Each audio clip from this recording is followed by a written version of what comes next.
everybody, my name is Margaret, and if you intend making Elderflower Cordial this year, you're going to need this and a ladder, probably a bit bigger than this because it wasn't quite high enough for me.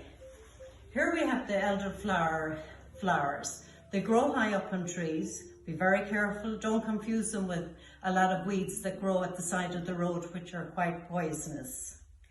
I'm going to have my work cut out for me this evening because I've got to prepare all these flowers, wash them and clean them. And in the morning, I'm going to make my elderflower cordial.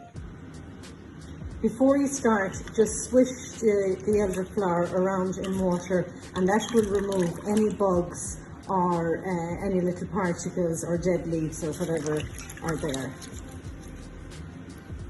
So here we have everything that you need for making the elderflower cordial. First of all, you need between 20 and 30 stems of the elderflowers, depending on their size. You need citric acid, which you can buy at the pharmacy, 40 grams. 1 orange, 2 lemons. You need sugar, water, a weighing scales, a zester or grater, 2 bowls, a saucepan. Then you need a colander with a muslin, or you can use a tea towel or anything else that you have in the house, provided it's perfectly clean. That's for straining the elderflower later on. And you might also have something like this to help pour the elderflower into the bottles. Then you need bottles for bottling it, and you also need a scissors and a knife for preparation. Into the hot water that I have bubbling here on the stove, that's 1.5 litres of water, add 400 grams of white sugar and allow the sugar to dissolve. Keep stirring it all the time. I let it cook for just about 1 minute. The sugar should be totally dissolved by then, and take it off the heat immediately. So I'm here now and I'm trimming the flowers off the elderflowers. You just need the flowers themselves. You try not to take too much stem. You can see the stem here at the back, and the stem is actually a bit bitter. So they say just try to snip off all the flowers. So you're using 20 to 30 stems, and when you have that done, you then zest one of your lemons, and you put it into your bowl with some oranges and lemons that I have sliced earlier. Continue on with the rest of your flowers until you have all your flowers done. Add them all to the bowl, and then to that you add your citric soda and the water and sugar that you made earlier. When all of your ingredients are in the bowl, with nice clean hands, you just give everything a good squeeze, and this helps release the lemon and oranges into your cordial. Then you take a tea towel and cover this, and you leave it for between 24 and 48 hours. Good morning, everyone.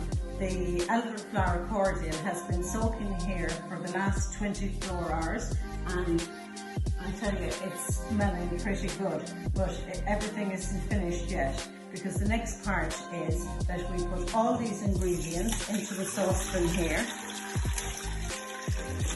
put it on the stove, and we've got to let it simmer for about 10 minutes. Get all the bits out, we don't want to waste anything. The mixture has been cooking happily here for the last 10 minutes and has reduced slightly as it should. I've tasted it, and I've added an extra bit of sugar because I have quite a sweet tooth, and you can do the same. As with all dishes, you should taste and adjust things to you and your family's taste. I'm pouring all the mixture in here to the colander, And as you can see, I've got my muslin underneath because I want all the big bits to be collected in the colander first. Be very careful with this as the liquid is very hot and you can burn yourself. I think I've got all the liquid out there. A second now.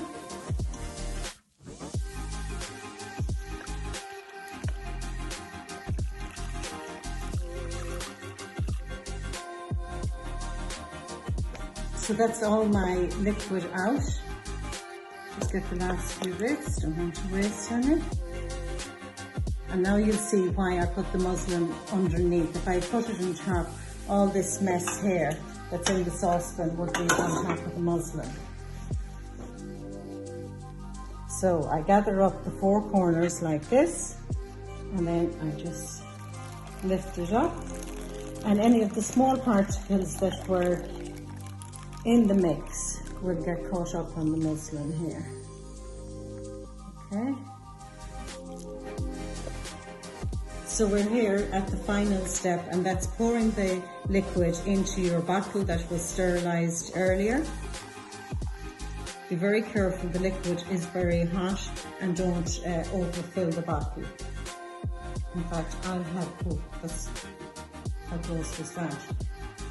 Luckily I have another bottle here which I'll fill later, but this is my first bottle of Elderflower Cordial, and I think it looks pretty good. Let's have a taste and see. Gotta use a tea towel just because I burn myself. I've got some sparkling water, some ice and some lemon in here. It's like having a hot whiskey with ice. Oh, that's really delicious. I think all the girls will be coming by for some of this. Might even put in a little shot of gin later on. Cheers.